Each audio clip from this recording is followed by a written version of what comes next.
Hello guys, welcome to the second episode of the ultimate accounting dictionary. हमने first episode में समझा था कि व्हाट इज एन एसेट। आज हम सेकेंड एपिसोड में लेकर आए हैं व्हाट इज अ लायबिलिटी। ये एक बहुत आसान बड़ी बहुत इंपॉर्टेंट टर्म है। तो चलिए विदाउट वेस्टिंग टाइम शुरुआत करते हैं हम अपना आज का वीडियो।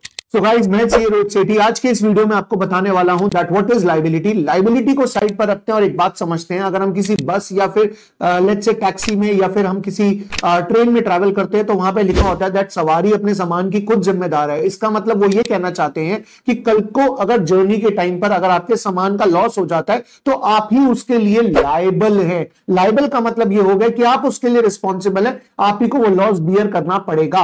अब यहां पर मैंने एक वर्ड यूज किया लायबल, और ये लायबल ही वो वर्ड है जिससे बना है वर्ड लायबिलिटी।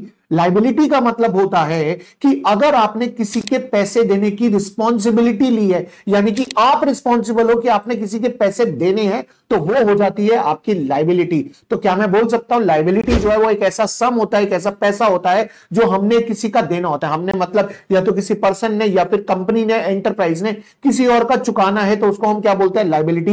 यूजुअली ये पैसा होता है, बट ऐसा जरूरी नहीं है। अगर मान लीजिए आपने किसी से एडवांस लिया है तो अब आपने उसको सर्विस प्रोवाइड करनी है, तो वो एडवांस आपके लिए क्या बन जाएगी, लायबिलिटी बन जाएगी। सिंपल सी बात यह है कि अगर आपने किसी का पैसा चुकाना है या फिर आपने उसे काम करके देना है तो वो हो जाती है आपकी लायबिलिटी।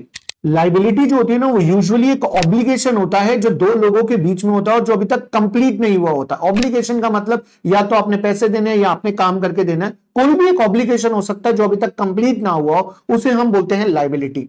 अब लायबिलिटी जो है वो बहुत तरीके की होती है, जिसमें से सबसे पहले है इंटरनल लायबिलिटी और एक्सटर्नल लायबिलिटी। इंटरनल लायबिलिटी का मतलब ये हो गया कि अगर आप एक कंपनी की बात कर रहे हो तो उस कंपनी के लिए जो उसके शेयर होल्डर्स हो गए या फिर उसके जो मेंबर्स हो गए, जितने भी मेंबर्स है ना, वो उसके बन जाएगी इंटरनल लायबिलिटी। मेंबर को छोड़ दे, मेंबर से बाकी जो लोग हो जाएंगे वो बन जाएगी उनकी एक्सटर्नल लायबिलिटी। अगर हम एक प्रोप्राइटरशिप के लिए बात कर रहे हैं तो प्रोप्राइटरशिप के लिए जो ओनर है वो बन जाएगी इंटरनल लायबिलिटी और बाकी लोग बन जाएंगे एक्सटर्नल लायबिलिटी। अगर हम एक पार्टनरशिप की बात करें तो पार्टनर्स जो है वो बन जाएंगे इंटरनल लायबिलिटी और बाकी जो लोग हैं वो बन जाएंगे एक्सटर्नल लायबिलिटी। तो सिंपल सा फंडा है, कोई भी एंटरप्राइज हो, अगर उसके ओनर्स की बात करी जाए तो ओनर्स होते हैं इंटरनल लायबिलिटी और बाकी लोग बन जाते हैं एक्सटर्नल लायबिलिटी। अगर हम बात करें और कोई टाइप ऑफ दी लायबिलिटी की, तो वो होती है करंट लायबिलिटी और non current liability. Current liability basically वो हो गई जहां पर आपको वो लायबिलिटी विद इन 1 ईयर चुकानी है। विद इन 1 ईयर कह लो या विद इन 1 ऑपरेटिंग साइकिल कह लो। तो अगर आपको 1 ईयर के अंदर अंदर वापस करनी है तो वो होती है आपकी करंट लायबिलिटी, और अगर आपको उसे लॉन्ग टर्म तक रखना है यानी 1 ईयर के बाद आप वापस करोगे तो वो बन जाएगी आपकी नॉन करंट लायबिलिटी यानी कि लॉन्ग टर्म लायबिलिटी। ओके जी, हमने अपने एपिसोड नंबर 1 में डिस्कस किया था कि जो एसेट्स होती हैं वो एप्लीकेशन ऑफ फंड्स होती हैं। एप्लीकेशन ऑफ फंड्स का मतलब ये होगा कि पैसा कहां पर लगाया है।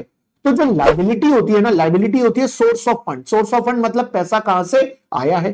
तो liability source of fund, application of funds हो गई एसेट्स। इसीलिए बैलेंस शीट जब बनाई जाती है तो लायबिलिटी को एसेट्स के ऑपोजिट साइड पे दिखाया जाता है। इसका मतलब पैसा कहां से आया और पैसा कहां पे लगाया, राइट। तभी तो जब हम बैलेंस शीट बनाते हैं तो बैलेंस शीट में एसेट्स लेफ्ट साइड पे आती है और लायबिलिटीज राइट साइड पे आती है। वेराज अगर हम कंपनीज की बैलेंस शीट की बात करें तो लायबिलिटी पहले आती है और एसेट्स बाद में आती है। तो ये दोनों एक दूसरे से ऑपोजिट होती हैं। बट यहां पर एक क्वेश्चन अराइज होता है कि ये कंटिंजेंट लायबिलिटी क्या होती है। तो ये कंटिंजेंट लायबिलिटी हम कवर करेंगे अपने एपिसोड नंबर 3 में। तो अगर आपके लिए भी जानना जरूरी है कि कंटिंजेंट लायबिलिटी क्या होती है तो बेल आइकन पे क्लिक जरूर करना और इस चैनल को सब्सक्राइब करना अगर आप इस चैनल पे नए हो तो। कमेंट बॉक्स में कमेंट करके बताओ अगर आपका लायबिलिटी से रिलेटेड कोई भी डाउट रह गया है तो। मिलते हैं अपने नेक्स्ट वीडियो में, आज के लिए इतना ही। Bye bye, take care.